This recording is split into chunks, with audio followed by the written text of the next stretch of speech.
All right, good evening, everybody, and welcome to Child Rescue Coalition's Behind the Screen. Um, my name is Greg Schiller, and I'm the CEO of Child Rescue Coalition. I've been in my role here for about the last 18 months. Child Rescue Coalition is a 501c3 nonprofit based right here in Boca Raton, Florida, that builds technology for law enforcement in more than 100 countries around the world. Prior to that, I was a state and federal prosecutor for over 21 years, always in Palm Beach County, and my portfolio of cases almost always handled child exploitation and human trafficking cases, a lot of which were based on Child Rescue Coalition's technology. So now I get to run the organization, which has been an incredible privilege. Before we get started, just a couple of thank yous. First, I want to thank the CP Group for providing this conference room and continuing incredible support to Child Rescue Coalition. We have a few special guests in the room, and I want to bring one of them up right now to just welcome you all. So Boca Raton's very own newly elected Mayor Andy Thompson.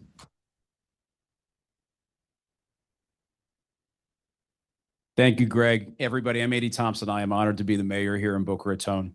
I spend most of my time doing that, and if I'm not doing that, I'm practicing law like we were just talking about.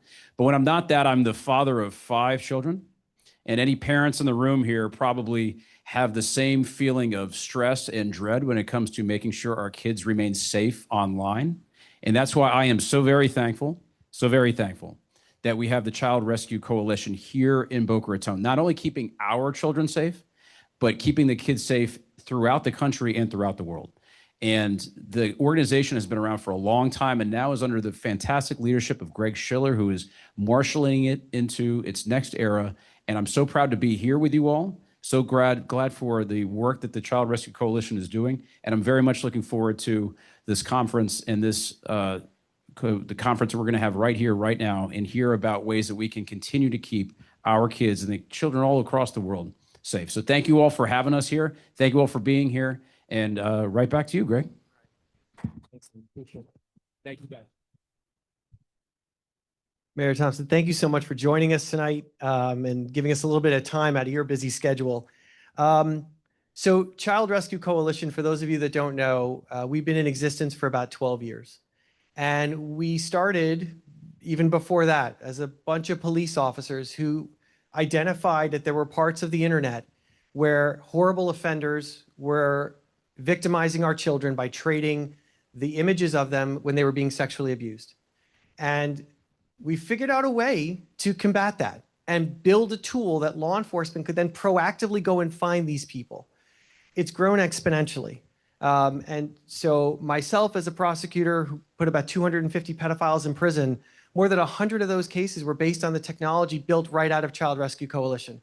And it allows law enforcement and prosecutors to identify the offenders who are hurting our children in the area where the law enforcement officers are trying to protect. So right in Boca Raton, we can identify the users, turn that information over to law enforcement, and using their due diligence, they can identify who the person is, where they are, go get a search warrant, and go bring them to jail. And that has happened more than 17,000 times around the globe in over 106 countries where our technology is being used right now. So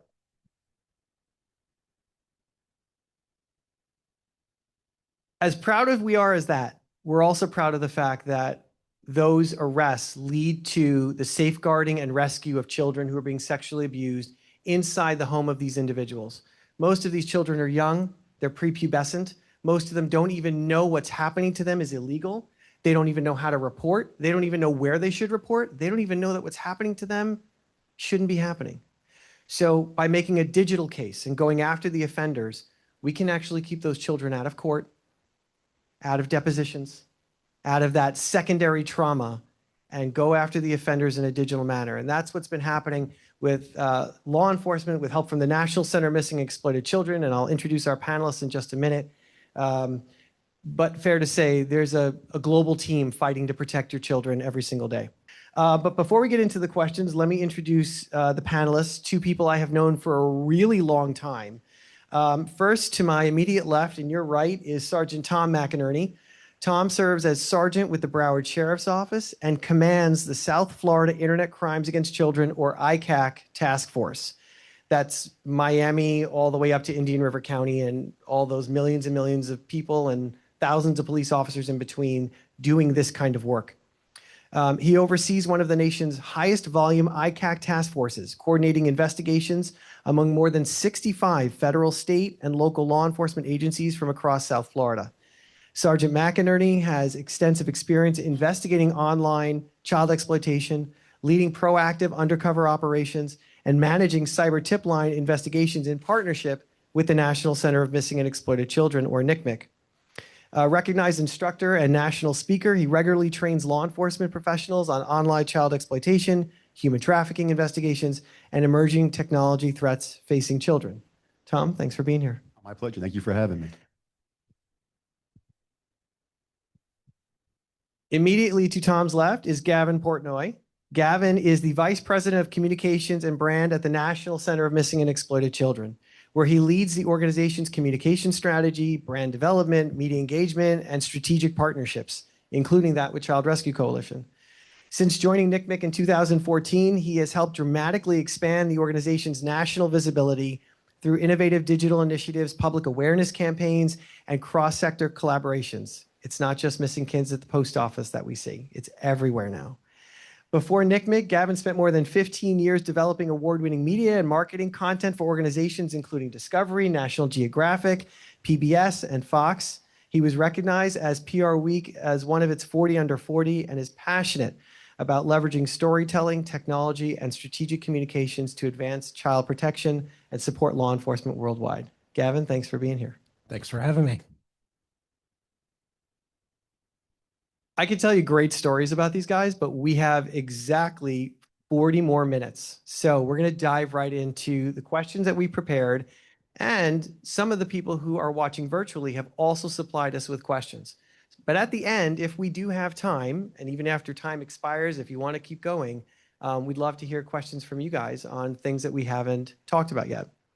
So Gavin, I'm going to start with you, put you on the hot seat. We hear about so many threats to our children online right now, from cyber scams, enticement, sextortion, in the apps, the websites, the games our children use. What do you feel is the biggest threat online to our kids today? And where are they the most vulnerable right now? Everywhere. No, the reality is that anywhere where a child can communicate with another individual, they are most at danger. It's that simple. So you have a lot of people say, well, we'll get to this in a question later on. My kid's not on that, or we don't allow that app or this thing. It's as simple as if you have a pipeline to communicate, your children could be in danger. And I'm not trying to fearmonger at all. That is the harsh truth of it. It's interesting because I remember as a kid, I desperately wanted Super Nintendo. And my parents wouldn't let us have Super Nintendo, but my friend who lived around the corner, who was a Japanese exchange student, absolutely had Super Nintendo. And so I got access to it, even though I didn't have it in my house. Is it any different now? No, same thing. So again, we have this conversation regularly in our house, but also, at NCMEC is, yeah, you put all these safeguards around your children at home. They only have access to these apps on these devices, but as soon as that child leaves your purview, they can go play Super Nintendo around the corner. They can be on a connected device somewhere else as well. So the reality is that it is everywhere. There really is no escape. But we can, I'll just say this, we can safeguard our kids. We can prepare them. We can arm them in a way that they are good digital citizens and they know how to cross the street to play Super Nintendo around the corner. Thank you for using my analogy. That's great.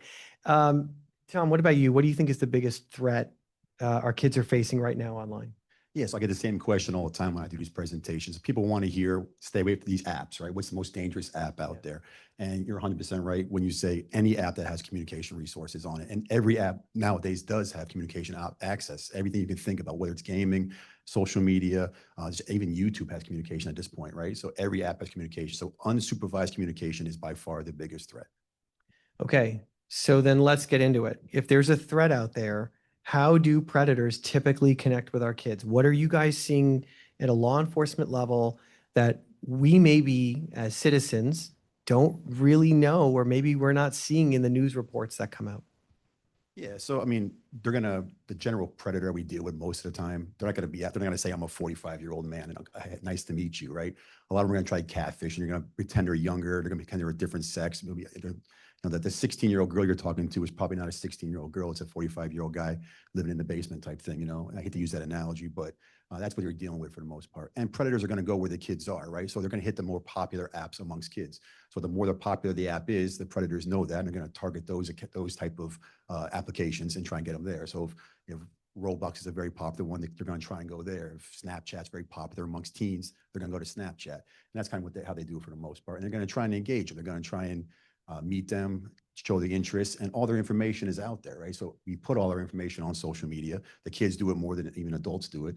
So they can easily see what their interests are, what music they're into, what sports they're into, what kind of stuff they're into, and they can learn about them before they actually engage with them if they want to go that stuff. What, this is, I guess, the million-dollar question. You look at guns, drugs, or alcohol, right? It's evident to a child very easily that these are things I shouldn't engage with, right? But we don't have that same mentality happening online. Do you have a sense as to why that is? Do you have maybe you got a theory? No, it's funny because I'm doing this for 8 years, and living in it for 8 years here. The generation today is very different than the generation we grew up in, right? I'm 47 years old. We didn't have the internet until late in high school for me and stuff like that. And back then it wasn't even close to what it is today. The iPhone didn't come out until late 2000s, so it's a whole different world we're living in. So when I have a Facebook account, I'm sure most people do, or have an Instagram account, and we keep it private. We only let certain people, if someone asks me, my friend, I don't say yes unless I personally know you, right? But these children today have grown up in this world, right? So the culture now is they want as many friends as possible. You say, hey, I want to be your friend. They say, yes, yes, yes, yes, yes, yes, yes. They don't lock their accounts down at all, right? The more followers you have, the better it is. So, and I have a 27-year-old son too. He's got friends that he has never seen in person, right? They've met online, they've formulated friendships, which is great. There's also a huge danger in that, right? Because you have this friendship that you don't know who you're even talking to. And the kids nowadays are very apt to do that, where adults, our generation, the older generation, we didn't grow up that way. So we don't do that. We're more secretive, we're more reserved with our information and stuff like that. Yeah. So Gavin, at the National Center of Missing and Exploited Children, one of the things that the center has really worked to try and help are when kids are online and their images are being put up in public spaces or sent around when they didn't give permission for that to happen. And that is something that's really, really scary to parents, I think more than to the kids, until something happens with those images and they start being sexualized or other things. The National Center is doing something about that. Yeah, the era of the internet is forever, is kind of over. You've heard that, like, once it's out there, it's out there.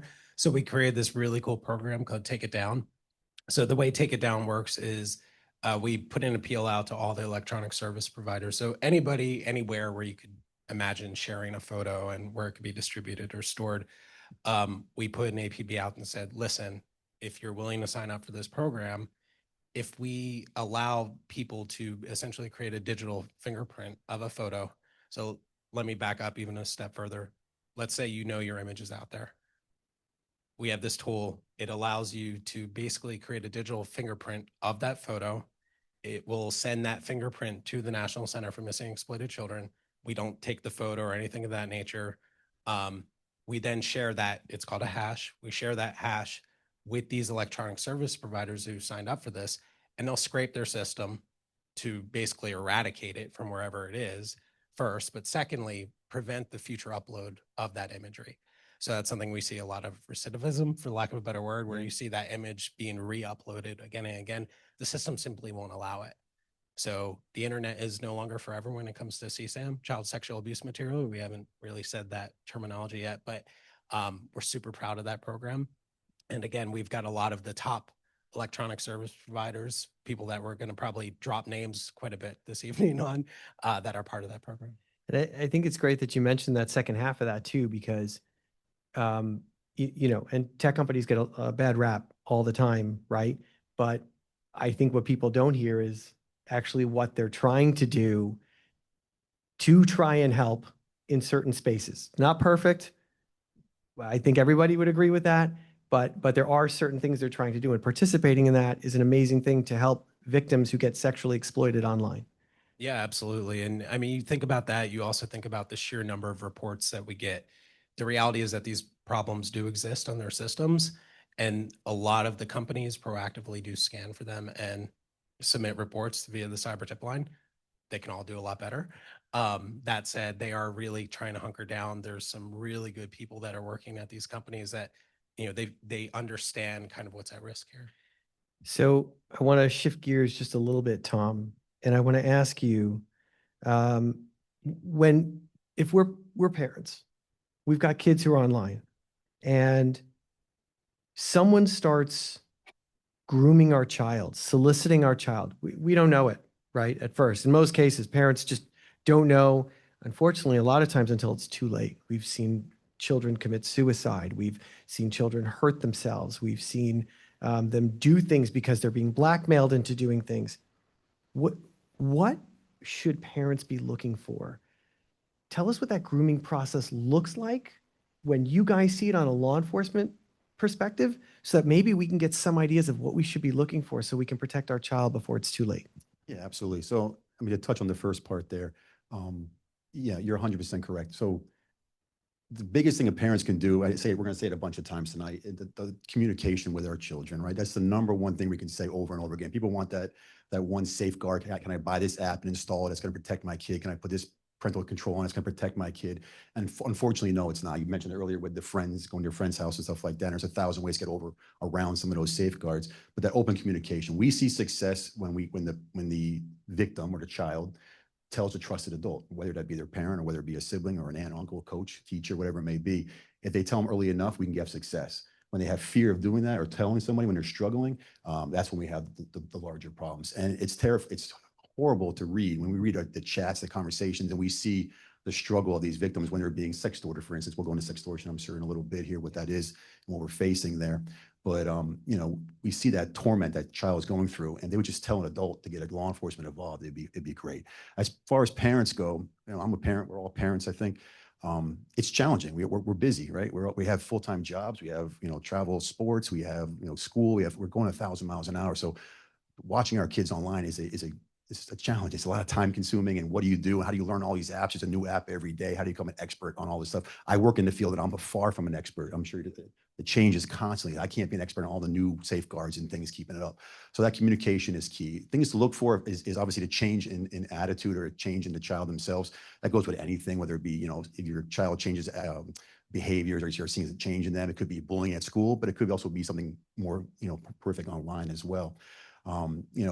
A child all of a sudden being secretive with devices, right? Hiding screens, not showing it as much, change of attitude once they come off the screens, if they're in there closing doors when they're going, you come in and they act surprised. Those are the little red flags to look for when the grooming process starts there.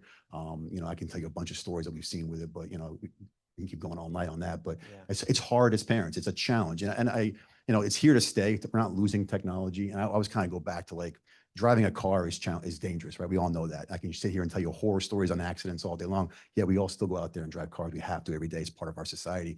But we have a bunch of safeguards, right? We made these cars as safe as possible with seatbelts. We train our kids. They have to get licenses to do it. But we have this new technology of social media and technology, and we just give it to them without any education, any prep, without anything, and say, here you go. And when you give a child a phone or a gaming system or a laptop that has connection to the internet, you're giving them connection to the world, which can be scary and dangerous. There's some stuff out there they shouldn't be seeing, but you're also giving the entire world access to them if you don't be careful. And that's where it's really dangerous. And it goes right into your household. So the predators are now going into your household via these devices. And that's the scary part. Before, when we were growing up, it was always watch the creepy guy at the park, watch the little dark van around the corner, guy giving out the candy. That's what we used to watch out for, stranger danger, right? But now that stranger is literally in your house with you because of this device you give your child. And if you don't lock it down properly and monitor it properly and have those communications with your child and educate them and prepare them for what they may see out there, even at a young age, you got to start this. The minute you give them the device that has this stuff, you need to start talking about this and kind of give them the tools and the safeties to go out there and use this tool that's not leaving. It's not going to go anywhere. It's just the future is what we live in nowadays, so. Yeah. It's so interesting. I was talking to somebody about a year ago. I was at a school doing a presentation, and it was a bunch of parents, just like what we have here. And they said, what do you think the disconnect is? And I really thought about it and I realized, and I don't know if this is completely true, but I think there is some truth to this, that the generation of us that are, late 30s, 40s, 50s, 60s, because to your point, we did not grow up with these devices, we see it as this extension of our life. But we know it is part of our life and we treat it with the same security and danger that we treat everything else, right? Like I'm not going to go onto an app and just hand over my social security number or my address or my phone number or my email address unless I trust it. Like I know that when I go onto a website, if it says http://, that's not safe because there's no S after the HTTP. But most people don't know that. There are simple things we can do, but to the point, kids don't see the phone and the internet that way. They see it as a place of safety, of security, almost like we did our lockers in school back in the day. That was your private place, except for the principal getting in. So I think the mentality and how kids are adjusting to it and we're adjusting to it is very different. And we've got to figure out how to get on their wavelength better. Tom, I want to stick with you for just a second. So you've mentioned sextortion. We've talked about grooming a little bit. Can you tell us what law enforcement's doing to fight back? Yeah, so sextortion, for those that don't know what sextortion is, we've seen sextortion for a long time. We call it traditional sextortion now. That's where a suspect or a perpetrator will get a hold of a compromising photo or video. Used to be mainly female victims, young females, and they would get that video or that photo, either enticing it out of them, maybe she willingly gave it to a boyfriend or it got leaked by something else, and they would then extort them for more content. They want more videos, more in extreme cases, actually meeting up for sexual and stuff, encounters and stuff like that. And that's mainly our female young daughters that was a problem with. And then in about 2023-ish, we saw financial sextortion come onto the stage here, and that went crazy, went nuts, and it's still ongoing to this day. And with financial sextortion, our young boys seem to be the primary targets and victims that fall victim to that. And what you have with financial sextortion, you have organized groups, mainly overseas, but also now domestically as well. And they'll get that photo, that compromising photo, and they'll try to extort money out of them. So the thing is, if you don't give me money or pay up, I'm going to release this to all your friends and family. And they have access to your friends and family because you have your friends list right there, right? So they can easily get your picture out there quickly. And our young boys seem to be mainly the victims of this one. And that's mainly because, let's be real, young boys are, easily catfished more so than our young daughters and females. So someone will, but the traditional sense of it is that they'll meet a stranger online, usually posing as a young girl. So they'll start flirting with him and they'll exchange, sometimes even exchanging photos saying, here's, I'll show you, you show me. The boy, the minute he sends that compromising photo of himself, it immediately turns and becomes extortion. And they want money right now, or they're going to send this to your friends. And it's been a huge problem for the last 3-4 years. And unfortunately, as you said earlier, we've had about, I think, up like 30-something suicides nationwide, over 37, That we know about. That we know about related to it. So that's the scary part about it. Law enforcement is challenging because a lot of these people are overseas, mainly in Nigeria, Ivory Coast, Philippines, stuff like that. So our reach over there, especially on the local and state side, is challenging. Even on the federal side, our partners with FBI and HSI, it's still even challenging over there to get actual justice. There has been some decent cases, but not nearly enough to combat what's happening. And it's kind of whack-a-mole. Let's be real. You take one down, there's 20 more offenders behind them. So on domestic, we've been working about education, right? Awareness, getting the knowledge out there to our kids, trying to do sextortion campaigns in our schools and education, letting the kids know. And as parents, we let our kids know, if you have young boys at home and young females, it's not who you're talking to may not be who you think it is. And the minute you send that photo, you lose all control of that photo, whether you're a boy or a girl, and it can be used against you very, very quickly. And unfortunately, nowadays, the volume of it is a good chance that not a real person and that will be used against you. We get tips every day. I get phone calls every day of victims that this is happening to them. So. And I think that you don't even have to, as a child, send a nude image of yourself. The moment you send any image, or the moment your image is online with a very simple AI program, and not even the ones that we all use generally, I'm saying there are other ones out there, you could take an image and sexualize it and say, well, now I have this of you. And there is nothing as a kid you can do to stop that on your own. you're 100% right. And that's the new challenge we're facing today with the AI and what it is as we sit here today. Before that victim had to send something, or had to actually send that, they get catfished. Now they don't have to, right? Right. So now we're seeing sextortion cases where they're literally just taking a photo off of, school photo or off their social media pages, nudifying it and threatening them with that image. And we're seeing that problem now as well. That's hard to combat. We'll talk about how much parents are posting and sharing in a little bit that might, but Gavin, at the National Center of Missing Exploited Children, I was looking into this actually yesterday. In 2023, there were about 4,000 reports related AI generated images that looked like a real child, right? And then in 2024, that number skyrocketed to around 68,000, if my numbers are right. And last year, it was over 400,000. That is an exceptional growth of illegal material that's not even of real children anymore. I mean, what are you guys seeing, like, offense-wide? What's next? The reality is, so this extortion issue is, again, hockey stick in the numbers. And then if you had asked me 2 years ago, what keeps you up at night around the entire company, it was AI. Yeah.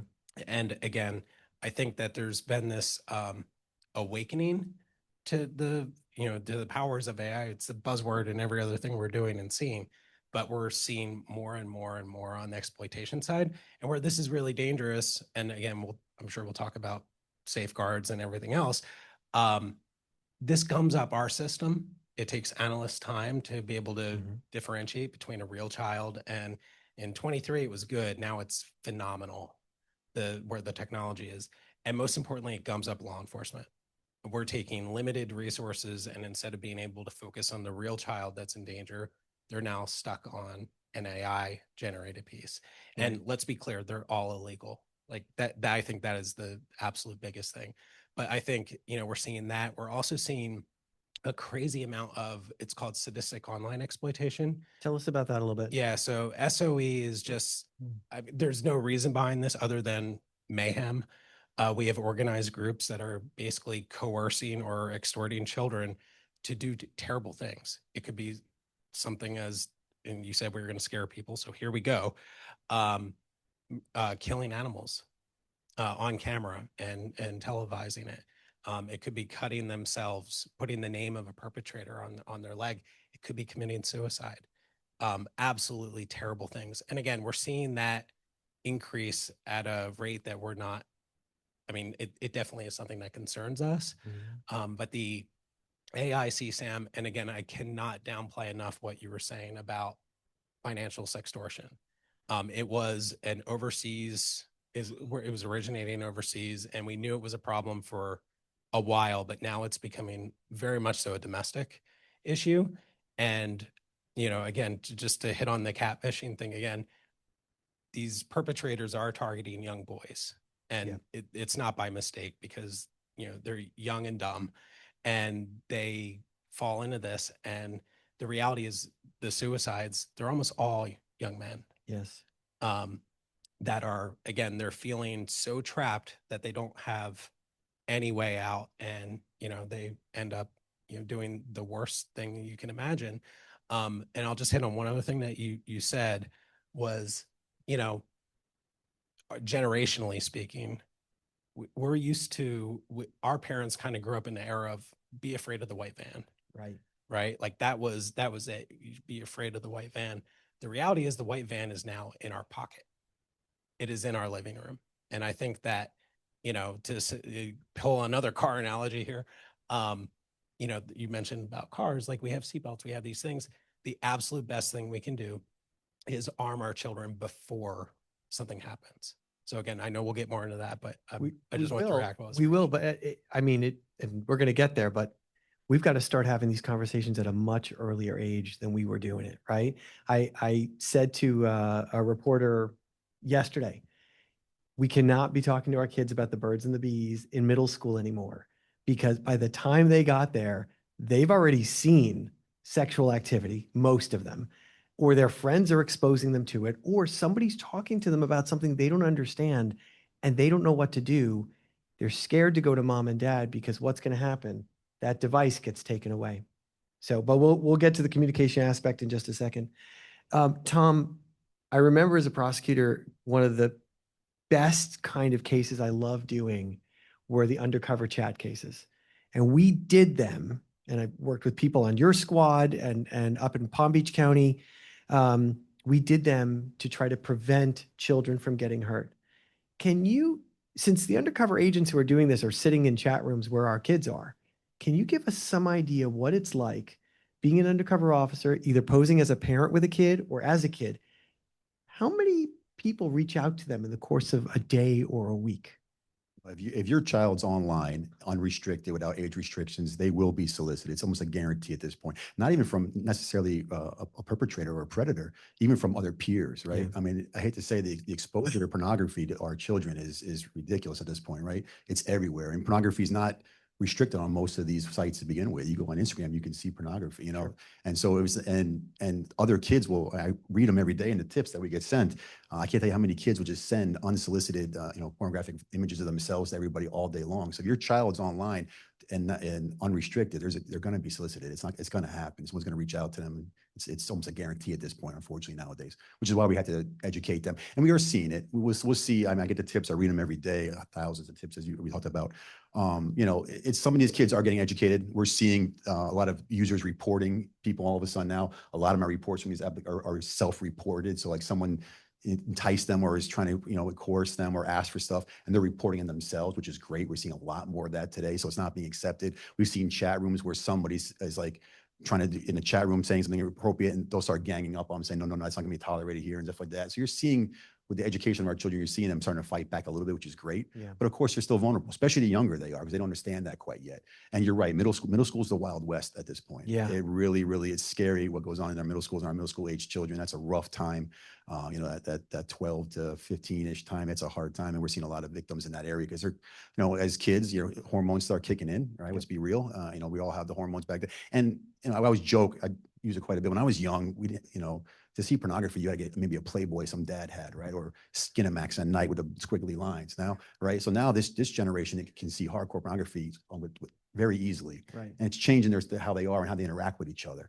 And we're seeing kids, online, it's acceptable to have that romantic relationship online, and what we call sexing is very prevalent this day and today. And a lot of times, unfortunately, with sexing, it can get out of hand, it can get leaked, it can get traded, it can turn into something really, really bad. And that's the problem with it. Well, and it's good to know what the laws are, right? So, because kids don't even know when they actually might be committing a crime. If you are any person sharing a nude image of anyone under the age of 18 that is lewd and lascivious or a sexual act, that is child sexual abuse material or child pornography. It is illegal. It is a felony, and you are going to prison and you're going to get registered as a sex offender.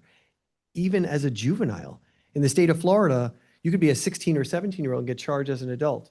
But I think the interesting thing for people to know is you can be a 16-year-old or a 17-year-old and lawfully, with consent, have sexual intercourse with someone who's up to age 23. But you can't share images. And there's a reason for that. Our legislature actually thought about this. They thought, we can't protect what happens inside the privacy of a room when there's consent. But those images get out. Kids break up. They use images to blackmail each other or make fun of each other. And then you never know what effect that's going to have on the other person. So just to be very clear, any of these images, if a kid receives it, they're in possession of it, that's illegal.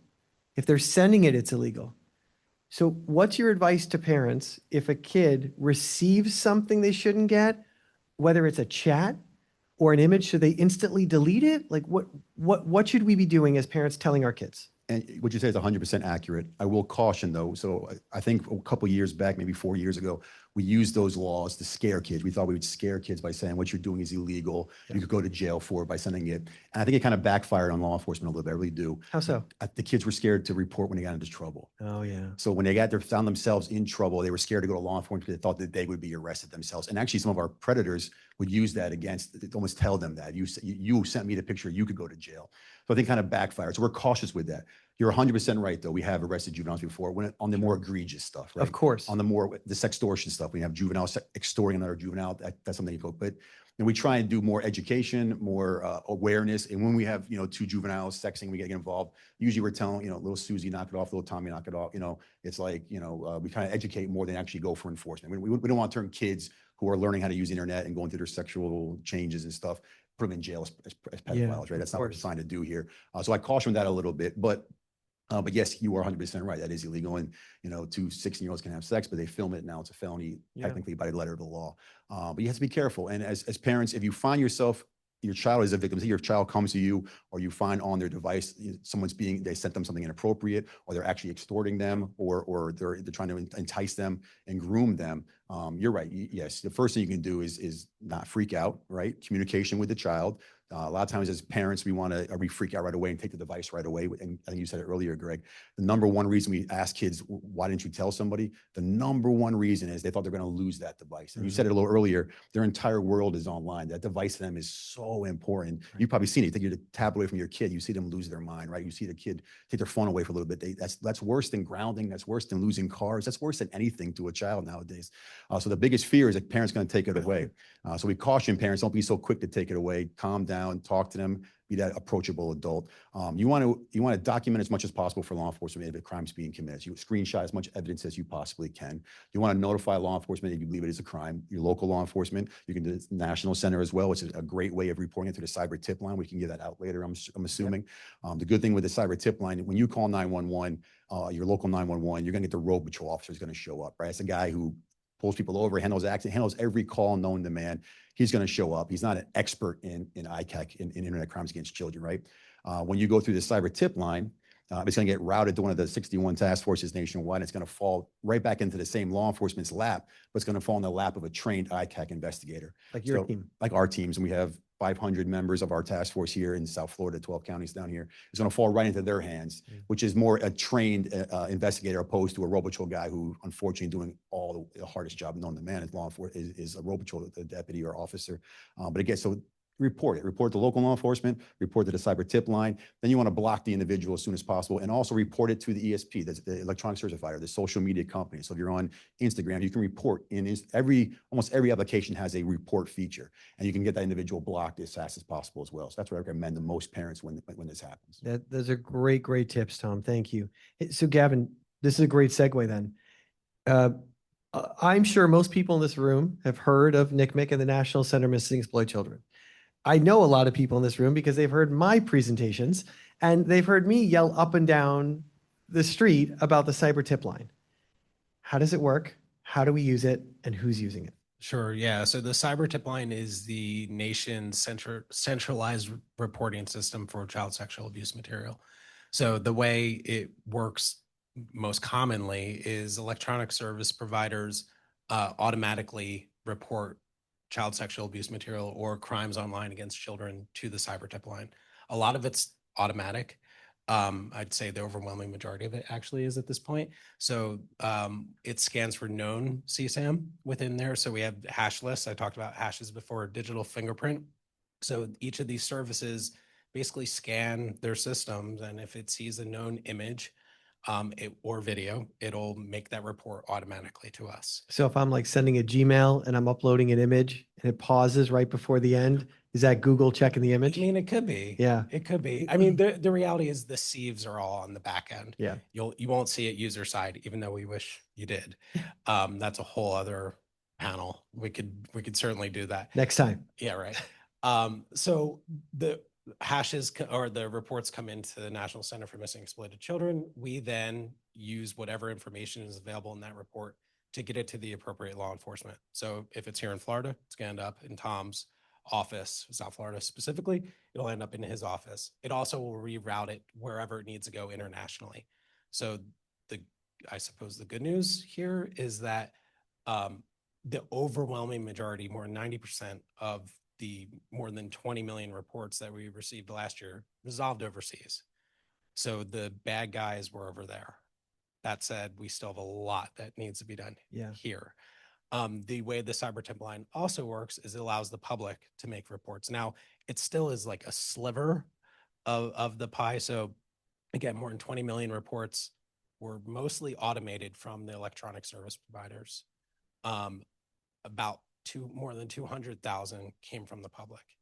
Now, I know it sounds That's like a lot though. it's a lot That's compared to where- 200,000 a year. yeah, and it's a lot more than it was even 3 years ago. Yeah. So again, I think the public, parents, caregivers are waking up to, what's happening here.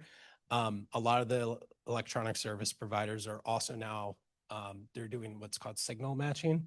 So they're seeing within their systems signals of grooming, signals of potential sharing of imagery, or even just the flat out sharing of imagery, or, we were talking about report earlier, the intent to traffic or to do other things that can hurt a child. All that's coming into the cyber tip line now. And again, it's also going back out. And again, it's also clogging up law enforcement resources in many cases, because the reality is there's such an influx of this stuff. There's only so many resources to go around to react to it. Right. So sounds like we've got to do maybe more reactively. Maybe it means more prosecutors, more police, better technology to analyze the material, but also more on the front end from our community, not trying to make sure our kids don't become victimized and those things don't happen at all. So let's really get into it. What are the conversations we should be having at home? What should we be telling our kids at age 3, at age 9, at age 14?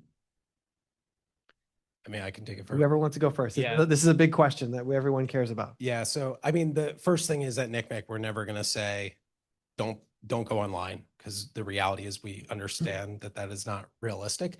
We will say, be measured with when you allow it. And so with be measured in mind, we've created a ton of free resources that are age appropriate, starting as young as kindergarten all the way up through high school, that really speak to kids where they are in life. So for instance, at kindergartner, we have an animated series called Into the Cloud, or NetSmarts, which again speaks it in very gentle terms to kids about how to be safe online, as resources that go along with the parents where they can easily walk their kid through these scenarios. It's also in a lot of after school programs and in other Boys and Girls Club programs, YCA, you name it. It is out there. I encourage every parent to download these things, though. They are 100% free. And then these things kind of progress as the kids get older. We have something that for teens, which is called No Escape Room. And No Escape Room is a lot heavier. I encourage anyone with a teen in their life to go through that. Gavin, I'll tell you, I did it myself. When it first came out, I wanted to try it, and I got chills going through there. And I'm not a kid, obviously. I can't recommend it enough. Yeah. So the No Escape Room basically was built because we realized, again, I'm a lot of repeating here. A lot of us know the horror of Where's the Kid, right? That has been like embedded into us. Be scared of the white van. Where's the kid? We've all experienced it. People in their 30s, 40s, 50s, 60s have not experienced this terror that happens to kids online. And the goal of No Escape Room was not to scare people, but it was to recreate the trauma of what a kid may go through. So the caregiver can understand the importance of, hey, let's talk with the kids in my life about this, but B, also show a teen, this is what, in this case, it's financial sextortion. This is what financial sextortion looks like right now. This is what to be aware of. This is why you don't share a nude photo. This is why you don't just talk to anybody who comes across your transom. So anyway, I share that specific program just to show we've got both ends of the coin kind of covered here. Yeah. And there are a lot of good organizations out there that are based on NCMEC data and on what we're seeing from law enforcement, that they're building these things in such a way that it's age appropriate and it makes it super easy for parents and caregivers to talk to the kids in their lives. But again, if you don't buckle the seatbelt, which again, that's what we're doing here. Yeah. You know, the reality is there will be an accident. You will get hurt. We've got to do more, talk to our kids. Absolutely. A lot more, just a lot more. We're just not doing it. Absolutely. Yeah, Mac, please. Yeah, I always say we can't arrest our way out of this. We have to have prevention, right? That's the only way. That's from a sergeant at a police department. But We cannot arrest our way I out. wish we could, but we Yeah. just can't. And just to touch on it, we have said, I mean, the numbers are staggering. We as law enforcement are completely overwhelmed at this point. I took over the task force in 2017. And I said, we talked earlier, we had 2,400 tips for all of South Florida at that point, 2,400 tips for the year in 2017. Last year, we were over 25,000. So you talk about that hockey stick that we're talking about, and it keeps going up every year. This year, we're on pace to beat 25,000. I think we had just almost 13,000 year to date already. And that's just for South Florida. So as law enforcement, and our resources aren't going up, as we all know, right? So it's a challenge. So prevention has to be, and I can't say enough about NCMEC's parental guides. It's phenomenal. Net Smarts is what it's called. With a Z, Net Smarts with a Z. Yeah, with a Z. Phenomenal resource. I mean, Child Rescue Coalition does tons of outreach, which we love. We have a website too, but listen, we're busy doing cases. These guys have full teams, and the Net Smarts website is phenomenal. I recommend every single parent to go on there. And they have everything from all the way from the little kids, the elementary age kids, where it's like, don't tell your address, don't give them personal information, all the way up into the high school and into the teenagers who are dealing with the sextortion and exploitation and stuff like that. They have resources for teachers. They do presentations. It's a phenomenal website, and it's kept up current all the time with a whole team of experts teaching it and keeping going. And there's a lot of other resources like you said out there. So educating ourselves and taking what we learn and giving it to our kids and getting our kids educated is key, because we cannot, unfortunately, by the time it gets to my desk, it's too late. The damage has been done half the time, and it's a challenge. And we're only kidding. I mean, we do a ton of great work, and the arrests are going up, which is phenomenal. I mean, our task force last year had over 430 arrests. That's just here in South Florida. We're already over 240 for the year this year. And those are predators and pedophiles right here in our backyard. And there's really no one's safe anywhere in the country. I mean, the amount of tips and the amount of arrests just basically goes by population. So the more populated, the more tips you're going to have. The less populated tips you're going to have. There's no safer areas or more dangerous areas out there in this country. You know? No, there isn't. But I will tell, for those of us here in South Florida, when you hear about these numbers, like South Florida's third in the country in human trafficking, and in arrests of internet crimes, it's because a lot of it is based on the amount of arrests that are happening. And that's something people don't know. That we're not measuring like how many people there are online, although we can kind of sort of do that, but we really don't know the answer. What we really know is based on arrests. And pound for pound, South Florida and the Internet Crimes Against Children Task Force here, partnering with Homeland Security and the FBI and the feds and the FDLE, and I mean, literally everybody working together the way they should, has made Florida, and South Florida especially, really, really safe. It doesn't feel that way because of all the arrests and all the prosecutions, but we are getting them, which is really great. Guys, we're actually running out of time soon, but Tom, I wanted to ask you, is there one maybe case you can share with us? I know listen, we've got hundreds, right? That maybe the parents watching live online and everyone here in the room can hear about, if you can give us kind of the shorter version of it, and that we could maybe learn something from, like, God, you know, if I was that parent and I would have known, maybe this wouldn't have gotten as far as it did. I mean, there's so many cases. Sadly, we're arresting, doing in Broward alone, we're doing 2 or 3 operations a week or search warrants a week. And like I said, 240 arrests. There's so many cases. Some of the ones that come to mind are recent ones. I mean, obviously the sextortion cases are pretty rough. There's the Ryan Last story. I'm sure you might have heard of that, out of California. You can Google that. It's a great, shows how sextortion turned into a suicide, unfortunately. Yeah. It's a horrible story. We had one last year coming to mind, a young female who was being extorted. She met a guy online who she thought was a guy. Actually, it was a guy, but thought was a fellow teenager per se. Began a relationship with him online. Turned out to be a lot older adult. I think he was like 36, if I remember correctly. And he began to extort her, right? So he had her videos and stuff, and then she stopped sending. She got uninterested, like most teenagers do, and he wanted more, right? So he started threatening her right away, saying, I'm going to release these photos to your friends and families, screenshot if she did not do X, Y, and Z for him, send them more video. And it was on demand. She was like basically his slave for about 6 months before law enforcement became aware of it. And we've seen the chats, we read the chats, and it will break your heart seeing what this poor girl went through. And finally it got outed because on a family trip to the Keys, she came out of the bathroom crying, and her dad was like, what's wrong, blah, blah, blah. And she finally told him. That's when law enforcement got involved and we were able to do the investigation. But for 6 months, this poor girl was tortured by this man and had to do whatever he told her. Otherwise, he's going to release those photos. And it was tragic to watch and go for. But once the dad saw the crying and confronted her, and finally she admitted to it, or confessed, not confessed, but basically brought him aware of it. And he did the right thing, right? He notified law enforcement right away, both NCMEC and local law enforcement. And we were able, thank God, we were able to identify a suspect who had, I think it was, if I remember correctly, 12 victims nationwide, right? So remember, this is internet, it's not local. Right. The suspect's not next door. The suspect can be overseas, can be in California and Ohio, can be anywhere. And their reach is far. We might get one victim here. We usually find out there was many victims that this person had going on. Newer ones, we just had an AI one 2 weeks ago. I can't talk much about it because it's still ongoing, but we had a 20-year-old male in Parkland, Florida, used photos of his own nieces and used AI to turn them into, so that's a new challenge. That We was talked about reported earlier. in the You heard that news. reported Yeah. in the news. And Mhm. I mean, there's so many of them out there. And just the regular pedophiles themselves, just trading of CSAM, child sexual abuse material, used to be called child pornography, now we call it CSAM.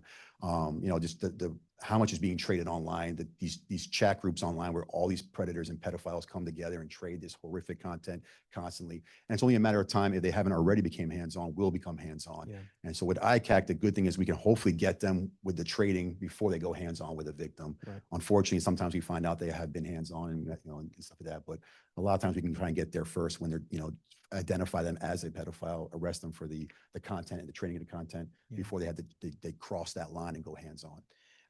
I think it's important for everyone to understand what Tom and his team and ICAC agents and prosecutors, I have a fellow prosecutor in the room here tonight, go through.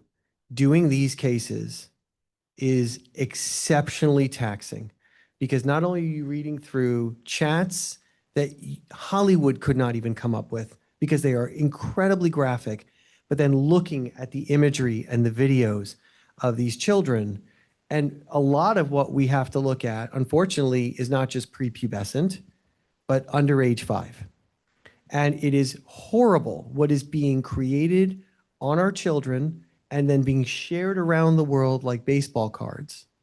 And the chat that is happening to our kids, and Tom and his team, and like agents all around the country and the world, have to review all of that and go through that. Meanwhile, Gavin and his team at the National Center are on call 24/7, 365, like 24 or 30 different languages available, responding to these calls that people are calling in, these tips that are coming in, triaging through all of that to get it to Tom and his team. There's all this going on in the background. It's not a perfect system, but I'll tell you what, it has led to tens of thousands, if not more, arrests around the globe, maybe hundreds of thousands at this point. I don't even know and countless children being rescued. So we're not going to win the battle 100%, but we're not going to stop fighting back any single day. Guys, we are just about out of time. I do want to see if we have a question from anyone here, and then I'm going to maybe do a question or two online. Do we have time for that? Yeah, good. Anybody have any questions here in the room for our panelists? Please do not be shy, or I might call. Yes, sir, in the green in the back.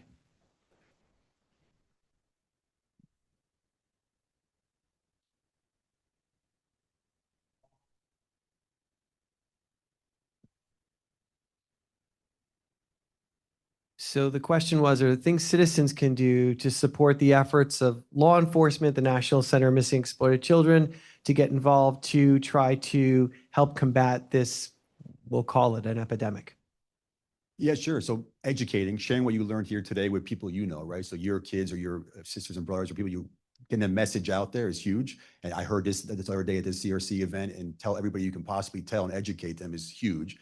There are nonprofits. Obviously, CRC is a phenomenal nonprofit. NetMEC's a nonprofit itself. You have events that they hold and stuff like that. There's always donations if you want to do that as well, if you feel inclined to do so and support those things.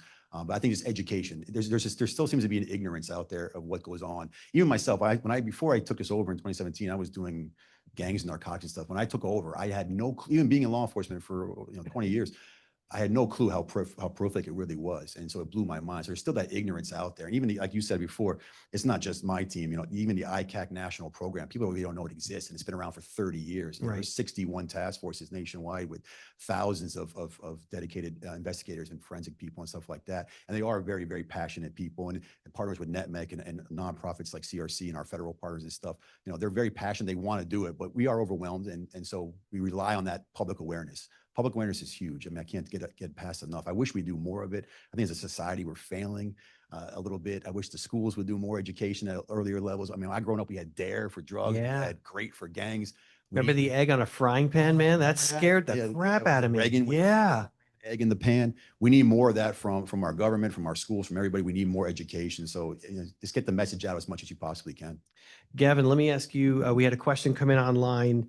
The question was, what are effective parental controls on devices that parents can set and use? Can you talk us through one or two of those?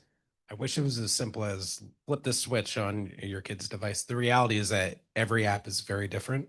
I doubt very many of us have ever gone into the safety resources of the different apps that we use. They're all very different. Know the apps that your kids are using.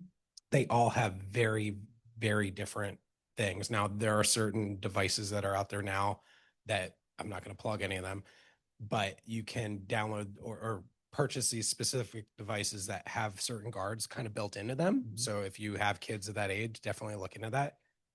Some of the bigger manufacturers like Apple are now making other safeguards available. But again, it's going to be app specific. Get under the hood of whatever app your kid is using and kind of have a handle on what you want them to be able to get to. But again, we talked about it earlier. Know that they will be able to access this elsewhere. So again, prevention, I'm going to keep hitting that home, having those conversations about being safe online, no matter if it's on their device or someone else's, is paramount. A psychologist once told me that if you tell somebody something 50 times, especially a young person, it will finally sink in. So maybe before they leave the house, especially when they're teenagers, don't do drugs, don't drive drunk, and maybe just pause before you post. Maybe think before you share that image. But we have to add vernacular when we're talking to our kids that's going to sound weird at first. But I'm sure don't drink and drive sounded weird to our parents too, but they were convinced, and we know how bad that is. So we've got to do more. We've got to communicate a lot more. I am told we have an online question. Yes, Flavia, what is our online question?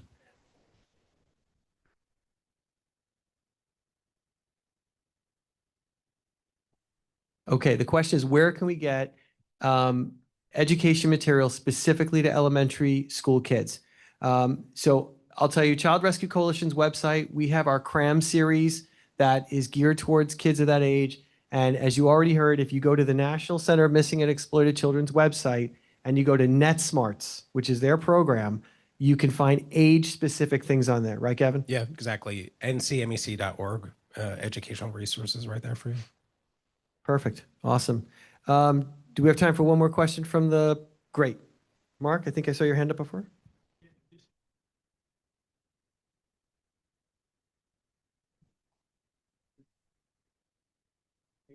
State, federal, things that we could lobby for. I'm so glad you asked that question. Mark's question was, is there anything the legislature's doing or should be doing that can help us on that side that might give more teeth and more protections? Yeah, so here in the state of Florida, we are doing very well, in my personal opinion. In a lot of states, government usually moves very slow. As we all know, we're usually very much behind the curve. I would say over the last 3-4 years, the attention from all state governments and the federal government has been phenomenal, and we've been moving a lot quicker to try and keep up pace with technology. It's something simple as AI-generated CSAM. That's already a law in the state of Florida. You can't do. I mean, they're knocking the laws out every year. July 1st, we got 3 new laws that help us, and they're listening and they're trying to move it quick, which is great. So surprisingly, our government is doing pretty well, keeping up pace with the problem right now, which is great. Resources, not so much. We need more resources, federal and state resources towards ICAC investigations or internet crimes against children investigations. The volume keeps going up, but the resources don't follow suit. So as much as you can do for lobbying for more resources to the ICAC programs or NetMec or the other partners that help us is great. But I am seeing, and we talked about this earlier before the presentation, 8 years I've been doing, even doing it longer. We were always kind of in the shadows. No one even heard about us. No one knew about this program even existed or problem. And I'd say the last 2 years, 3 years, there seems to be this, all of a sudden we came out of the shadows and there's going to be a lot more attention on it, which is great. I think a lot of it's because some states and governments are now going after the ESPs, electronic service providers. There's a lot of lawsuits now. They're messing up so bad, it kind of brought a lot of attention to it. So all of a sudden I go, what's this ICAC thing over here? And people are starting to, both government and the public are now starting to pay attention to it. So that's a positive thing, right? Now there's more attention coming. Over the last 8 years, the last 2-3 years have been really positive when it comes to that. We just got some state funding from the state of Florida into the ICAC program just last year, which is Well phenomenal. deserved. Well deserved. Overdue, but finally here, which is great. So we're starting to see a lot of that. That's the positive. It's not all doom and gloom, right? And a lot of these ESPs, electronic service providers, we talked about the social media platforms. They're fearful now because they're being sued left and right, which is great. So they're trying harder now. They have to, right? Because it's the bottom line at that point. So they're trying harder to prevent and help, which is a good thing as well. And the education is getting better to a point. Bar needs to be a lot better, but Yeah. at least we're going in the right direction for the first time in my experience. Yeah, and there's definitely a lot of, at the federal level, even laws that are sitting within the House and the Senate and showing movement of happening. The Cloud Storage Act, the Stop CSAM Act. I mean, these are things that law enforcement, prosecutors, anyone who's interested in protecting children knows are good bills to get passed. But, our legislature doesn't always move as fast as we would like it to, but it is moving. And I think everybody is like pleasantly surprised that we are seeing movement on the bills that are going to make, it's not going to make our jobs easier. It's going to give more resources. It's going to give more avenues of prosecution. It's going to give more avenues of restitution for victims. It's going to create, guardian ad litems for children when their parents are the offender and they have no one. So, there are gaps in the system, and there are definitely bills out there that are going to try and fill that. Guys, this has been amazing. We could probably go on for another 3 hours and really get into the nitty gritty of it. And so maybe we'll do it again. Gavin, you guys can host it at your shop next time. So I do want to end again. First of all, thank you everybody who watched online. Thank you for being here in person. You took time out of your evenings in the summer. And so we really appreciate that. I do want to remind everybody there are resources on Child Rescue Coalition's website.